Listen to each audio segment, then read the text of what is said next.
Bom dia a todos nossos amigos ouvintes do vlog do Conde Lopelo Villanueva. Desde já, eu agradeço as inúmeras doações que recebo e continue me ajudando nessa empreitada para a gravação de novos conteúdos. Eu recebi duras críticas de um certo sujeito que paradoxalmente se identifica com modelos fascistas, autoritários e tem até certa queda por uma estatolatria em nome de um conceito distorcido não somente de ordem, como também de autoridade, que chegou a me rotular de neocon, de liberal, de Olavete, anti-Estado e blá blá blá. Muitas das minhas explanações a respeito do papel do Estado na economia, vocês perceberão que elas têm uma temática tradicionalista. E uma temática de quê? De que o Estado, embora tenha uma certa importância do ponto de vista da sociedade e respeitando os aspectos subsidiários de sua intervenção, no entanto, nós não podemos cair numa visão romântica ou numa visão de pressupor que o Estado encarna per se uma certa autoridade moral e social acima de outros componentes que também são importantes na sociedade. O que me parece muitas vezes na explanação de certos católicos, inclusive de tendência fascista ainda mal assumida, é que na prática, no fundo, eles colocam o Estado acima da Igreja. E eu vou explanar isso historicamente, porque durante os últimos 5 séculos de nossa história, da nossa civilização, foi a história da ascensão do poder estatal em detrimento do poder da Igreja. Isso é um fato óbvio, evidente e inegável. E vamos mais além. Esse pessoal acha que quando o Estado dar uma migalha para a igreja, né, do tipo, olha, não, agora o Estado colocou uma Constituição católica, o Estado permite crucifixos nas repartições públicas, o Estado permite que haja uma educação católica e não sei o que, não sei o que, não sei o que. Atentem para esse fato. O Estado não está fazendo isso de graça, e muito mais. No que o Estado faz uma mera concessãozinha de migalhas, em 5 séculos ele praticamente roubou tudo. E isso não tem nada de liberalismo, isso é história. E quando eu falo de história, eu falo do quê? Desde a destruição da cristandade no século XVI, ou seja, quando os Estados nacionais reivindicam uma soberania absoluta, e isso implica, inclusive, soberania sobre a Igreja, o cuius, reius, helios, religio, basicamente é esse princípio. Um rei, agora, se não um chefe formal da igreja, mas é um chefe informal, que divide, inclusive, o poder da igreja com o Papa, quando ele é um rei católico. E isso sem prejuízo do fato, quando ele é um rei protestante, aí ele não precisa mesmo nem da autorização de Roma, ele simplesmente estabelece uma igreja nacional. Ou seja, a formação dos estados nacionais é o prenúncio da destruição da unidade cristã, da cristandade medieval. Esse é o primeiro ponto. O segundo ponto é que a consolidação do Estado moderno, que começa com a Paz de Westfália de 1648, depois da Guerra dos 30 Anos, quando os estados católicos, os estados protestantes começaram a se matar entre si, e quando as razões de Estado começaram a prevalecer sobre as razões da Igreja, nós temos, lenta e gradualmente, a consecução de estados que são, em sua natureza, absolutistas. E vamos mais além. A democracia, a soberania popular, dentre outras questões que foram inseridas posteriormente, isso tanto pela Revolução Americana como pela Revolução Francesa, não enfraqueceram ou não limitaram necessariamente o poder do Estado. Muito pelo contrário. Trocou-se a soberania absoluta do rei pela soberania absoluta do povo. E o princípio do direito internacional, se nós entendemos, claro, quando há acordos internacionais, essas nações tendem a se sujeitar a esses acordos. Porém, na prática, todo Estado nacional tem como o poder um fim em si mesmo e eles têm um poder absoluto dentro da sua esfera de jurisdição. Ou pelo menos eles reivindicam isso. Essa é a primeira lógica clara do Estado soberano da atualidade. Ainda que hoje nós vemos cada vez mais um enfraquecimento gradativo dos Estados em favor de certos blocos econômicos e políticos que podem, inclusive, suplantar o Estado Nacional. Atentemos para essa lógica. Aonde leva a esse acúmulo de poder do Estado? Leva, evidentemente, ao totalitarismo. E foi o que de fato aconteceu. Tanto na sua configuração fascista como na sua configuração comunista, a lógica final do Estado é o quê? O Estado total. Então vejam que quando eu afirmo claramente que os estados dirigistas, e claro que essa palavra dirigismo realmente é uma palavra muito equívoca, porque qual é a extensão que nós podemos definir do Estado como dirigismo? Isso é realmente problemático, e eu reconheço perfeitamente isso. Né? Como também a questão do grau de extensão que o Estado deve intervir na vida social.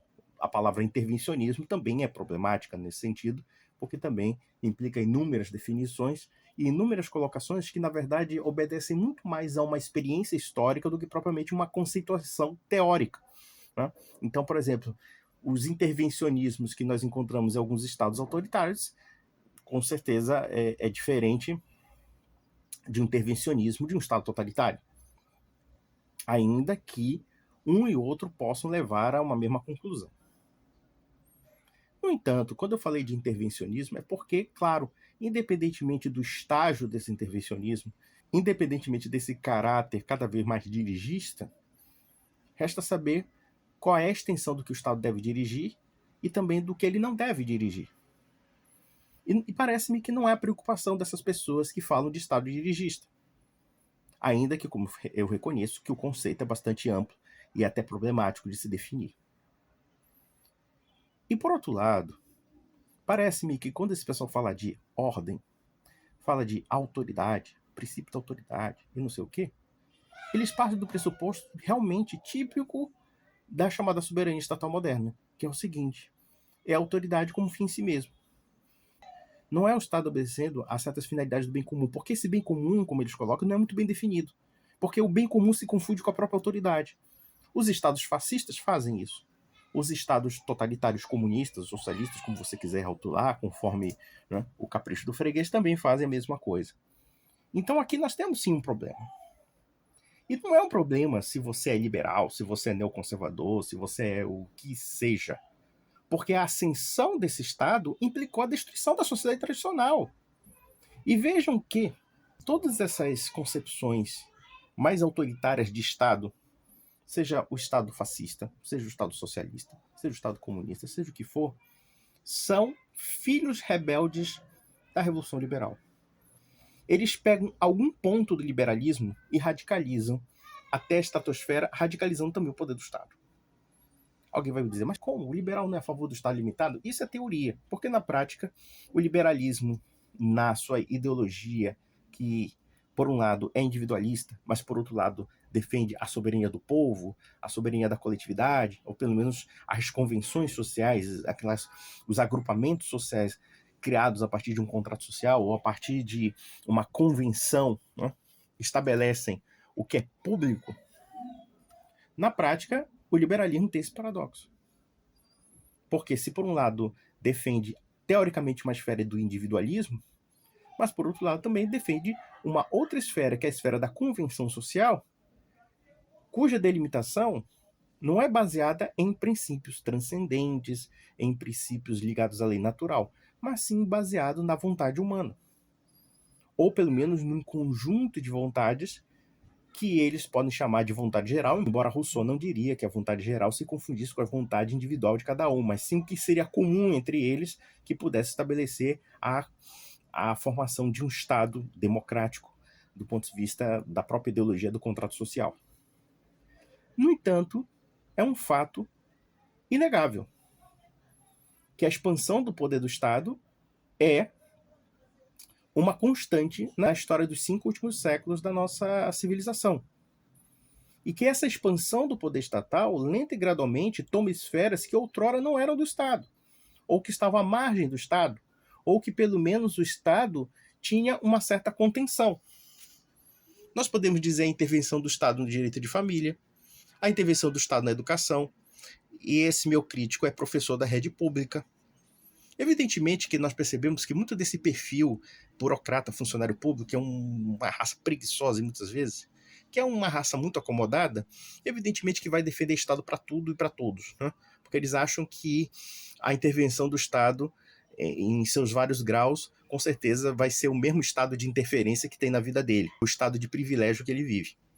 Mas veja uma coisa muito interessante quando se fala do intervencionismo e também do dirigismo, né? Ele começou a querer assimilar, não, mas porque Deus dirige o universo, porque a Igreja Católica, na figura do Papa, também tem um viés dirigista. Só que existe um problema. Ainda que o Papa possa estabelecer regras gerais do ponto de vista de fé e moral, nem na Idade Média ele era tão dirigista assim. Existiam funções em que ele simplesmente não intervinha, porque havia um poder delimitador que contrabalançava outro poder delimitador e assim sucessivamente. Ainda que possamos dizer que há certos princípios comuns em sociedade que têm que, de fato, serem caminhos para que nós gerenciemos, no sentido comum do termo, nem por isso esse sentido comum necessariamente signifique centralização total do poder. Porque na Idade Média você tinha centros. Você tinha uma monarquia, por exemplo, que um rei, ele era um elemento central dentro do seu reino, e, no entanto, os poderes, as várias formas de organização social dentro de um reino, e eu falo de um reino medieval, e mesmo posso entrar no antigo regime, essas funções eram fragmentadas, eram subdivididas, cada um seguia o seu próprio núcleo de poder dentro do próprio reino, ou seja, haviam vários núcleos de poder que gerenciavam e que comungavam com outros núcleos de poder até chegar ao rei e chegar à igreja. Então nós temos aqui uma conciliação, ou uma tentativa de conciliação entre a unificação de uma prioridade, que seria o reino, que seria a administração do reino, mas ao mesmo tempo o reconhecimento de estamentos sociais intermediários que governam conjuntamente com o rei e que o rei mesmo não intervém. Há uma diferença entre certas diretrizes gerais que você pode encontrar numa sociedade, pode encontrar até no Estado, e o grau de intervenção que esse Estado age sobre a sociedade. Foi a partir do absolutismo que nós percebemos o quê? A interferência do rei em certas funções que antes não eram dele. Inclusive interferência na própria igreja. E quando o Estado se torna essa figura secularizada, essa figura soberana absoluta, chuta o papel da igreja e se torna o próprio espírito de corpo de uma nação. Daí nós temos o nacionalismo, e é interessante que esses fascistas não percebem, ou fingem perceber, que a forma de credo nacional que eles defendem é uma espécie de religião política. Pelo menos nós vemos isso nos estados fascistas do tipo da Itália, da Alemanha nazista e em muitos outros. Então vejam que esse pessoal é muito falso, é muito hipócrita no final da história. E ainda ficam alardeando a doutrina social católica. A doutrina social católica não defende essa supremacia fascista de Estado, muito pelo contrário. Na encíclica Non Biam Bisogno, pelo contrário, eles denunciam a idolatria do Estado. Pio XI denuncia a idolatria do Estado. Mas eles relativizam como típico membro da teologia da libertação. Eles falam que eu sou neocon. Não sou neocon, não. Essa crítica você encontra no intelectual católico tradicionalista como José Pedro Galvão de Souza, por exemplo, no livro chamado Estado Tecnocrático. Você encontra, por exemplo, em intelectuais espanhóis como Juan Valle de Goitisolo e muitos outros. A questão do quê? De que o Estado moderno ele reivindica uma soberania absoluta em sua esfera de atuação contra outro poder que também reivindica ser absoluto. E, ao mesmo tempo, existe um outro aspecto do Estado moderno. Se as formas tradicionais de vida política, como vemos no antigo regime, como vemos no mundo medieval, como vemos em outras sociedades, os poderes eram diluídos em várias formas corporativas, em várias formas associativas, em municipalidades, em inúmeros aspectos e entidades que eram intermediárias ao poder da figura central do rei, esse organismo, por assim dizer, que colabora entre si e que tem funções muito próprias em que outros poderes não intervêm, ou só intervêm subsidiariamente, e aqui eles manipulam o princípio da subsidiariedade, porque o princípio da subsidiariedade é inspirado no que houve na Idade Média. Ou seja, que um poder acima, ele intervém de forma subsidiária, ou seja, como um elemento auxiliar aos corpos que estão mais abaixo. Então, cada corpo, cada organismo político dentro de um reino, de uma monarquia, entre outras coisas, ou mesmo conjuntamente com a igreja, que já era uma outra jurisdição, cada uma intervém sobre a outra de uma forma auxiliar, nunca de uma forma no sentido de usurpar o espaço do outro, o espaço jurisdicional do outro, ou então o espaço de liberdade ou o espaço de comunidade política. Mas esse pessoal usa o princípio da subsidiariedade para justificar realmente um intervencionismo estatal num sentido mais moderno da palavra, no sentido mais bizarro mesmo, de não somente ocupar as esferas que não são do Estado, como também usurpar essas esferas políticas. E é interessante que todo esse pessoal que fala que é fascista, que é comunista, que é pró-Estado, contra o liberalismo, são, como eu já falei aqui, filhos rebeldes do liberalismo. Em que ponto eles são filhos rebeldes do liberalismo? Vamos pegar, por exemplo, esse sujeito que tem uma admiração por Mussolini e pelo fascismo italiano. De onde é que vem o nacionalismo italiano? O nacionalismo italiano é uma criação da Revolução Liberal. Todos os nacionalismos europeus da modernidade são nacionalismos, em sua boa parte, liberais. São criados dentro da lógica do Estado-nação moderno. Criados dentro dessa ascensão do poder soberano, que suplanta a igreja, que suplanta as formas locais de associação, passa tudo para o centro. Então você vê isso. A minha crítica é perfeitamente tradicional mesmo. Não tem nada a ver com o liberalismo. Porque o liberalismo é parte desse processo de centralização do poder estatal. E vou mais além. Podemos até admitir que a intervenção estatal ou o dirigismo estatal, dentro dos seus devidos limites, fosse necessário, por exemplo, na estruturação econômica de certos países. Como de fato foi o que aconteceu até mesmo no Estado liberal. Quando se consolidou, por exemplo, o mercado nacional, porque foi destruída as antigas corporações, as antigas associações orgânicas, enfim, né? As antigas municipalidades, as regras que eram locais acabaram se tornando gerais e assim sucessivamente. Podemos até admitir que essa intervenção teve efeitos benéficos, mas também teve efeitos desastrosos a longo prazo. Até mesmo do ponto de vista econômico, como eu expliquei, por exemplo, o fato de que esses nacional-desenvolvimentistas que alegam, não, porque o Estado tem que fazer isso, porque o Estado tem que fazer aquilo. Olha, o nacional-desenvolvimentismo já entra num sério problema, porque grande parte de nossa industrialização, se não houvesse o capital estrangeiro, nós não teríamos nem metade, nem um milésimo do que nós temos hoje. Já começa por aí. Quando eu falei da questão do endividamento, esse pessoal muito demagogo fala de um Estado nacional como se o Estado nacional, ainda que houvesse essa lógica absolutista, mas se ele fosse uma autarquia fora de um contexto das relações de outros países. E não é bem assim. Talvez esses países não se matem entre si justamente porque há um certo equilíbrio do ponto de vista militar, geopolítico e etc. Já não é nem uma questão de princípio, né? É uma questão justamente de sobrevivência dessas nações. Mas mesmo as nações mais nacionalistas precisavam de dinheiro estrangeiro, de empréstimos estrangeiros e de tecnologia estrangeira até para crescer. A nossa industrialização não foi totalmente nacional, como eles gostam de dizer por aí. Precisamos do capital estrangeiro, precisamos da tecnologia estrangeira, enfim, precisamos do know-how de outros povos, de outros países, para o nosso desenvolvimento. Então, o problema do nacional-desenvolvimentismo já começa por aí. O segundo ponto é a questão dos gastos. Porque quando você coloca o poder de uma economia complexa na mão de meia dúzia de dirigistas, o problema é que eles vão querer estabelecer prioridades daquilo que eles acham que é certo. E não pensem que pessoas que estão com poder grande de dirigir não têm interesses políticos, não têm interesses econômicos, etc. É muita ingenuidade você acreditar nisso.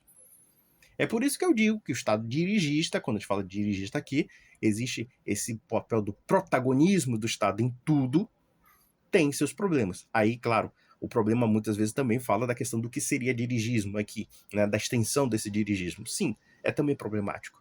Mas no caso em questão do Brasil, Esse modelo autoritário e dirigista que o Enéas colocava como Estado como protagonista de tudo, o Estado tem que ter estatal para tudo, tem que ter um bocado de coisa, não sei o quê, e todo mundo fica à mercê do Estado, quer dizer, claro, tinha uma tendência até de viés fascista. A longo prazo, ele colapsou. Ele colapsou porque ele precisa de dinheiro, e quando ele não tem dinheiro, o que é que ele faz? Ou ele empresta de novo, ou ele emite moeda sem lastro e gera inflação. É muito simples o que eu falei. É muito simples. Então, claro, não é porque certos modelos dirigistas autoritários possam ter trazido um certo desenvolvimento que eles também não possam trazer crises e que eles não possam também trazer problemas do ponto de vista da liberdade individual, da liberdade civil, como se eles não pudessem trazer também problemas até mesmo na ordem política, na dinâmica da ordem política.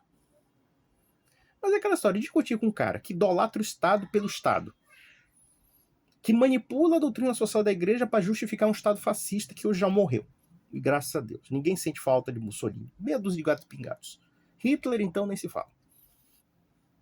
Então, quer dizer, é o mesmo que nada. E eu digo, o modelo do senhor Enéas seria um desastre. Seria um desastre total. Então, meus amigos, até a próxima.